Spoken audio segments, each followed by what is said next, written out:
Well, this is the Mayflower Hotel, a well-known Washington, D.C. landmark, and you might think, looking behind me, that everything's normal in Washington, D.C. It isn't.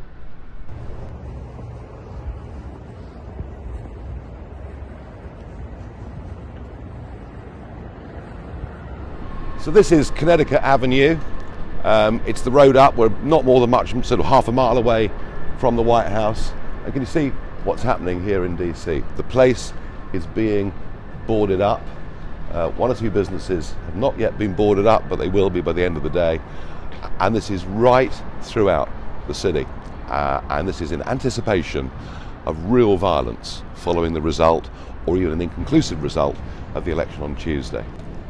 So it's 8 o'clock in the morning. As you can see, a few protesters are beginning to gather.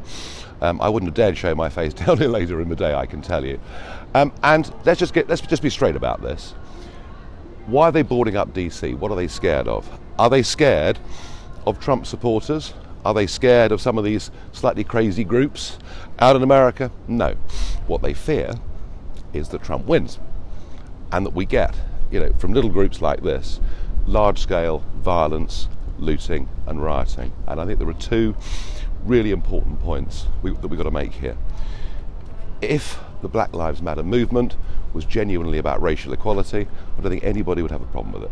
None whatsoever. And let's just think back to the civil rights movement, to Martin Luther King. The most incredible orator with a very, very powerful message. And what did he say? He said, I want my children to be judged not by the colour of their skin, but by the content of their character. And yet, what Black Lives Matter are campaigning for is for us all to be divided up and treated differently. And my fear is what this campaign actually does, rather than bringing people together, it actually turns them against each other. Funny thing is, all down this street are a series of big corporate businesses. And there's quite an irony here, because a lot of them gave money to the Black Lives Matter movement, and yet they're now having to close down effectively for a few days over the election because they fear rioting and protest. There is quite an irony there, I think. The broader point is that in a democracy, you have a strong debate. One side wins, one side loses, and provided it's all been fair and above board, you accept the result. It's why we have democracy. It's our means of sorting out our leaders and our means of sacking our leaders.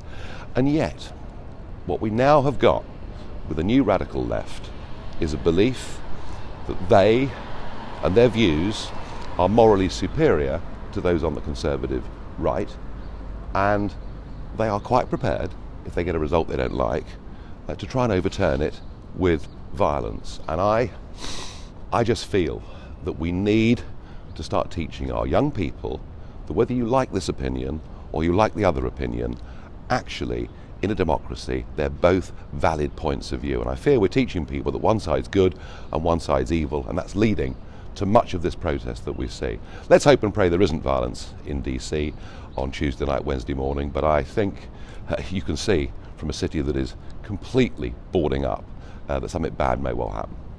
So there we are, defund the police. Let's get this straight. Black Lives Matter is a Marxist organisation that wants to overthrow capitalism, defund the police force. In the UK, they're even setting up as a political party. So let's not be conned. There's a big difference between, as I say, campaigning for equality and justice, and this organisation, who many people wanted to support, believing that it would do good. Actually, it's doing huge harm.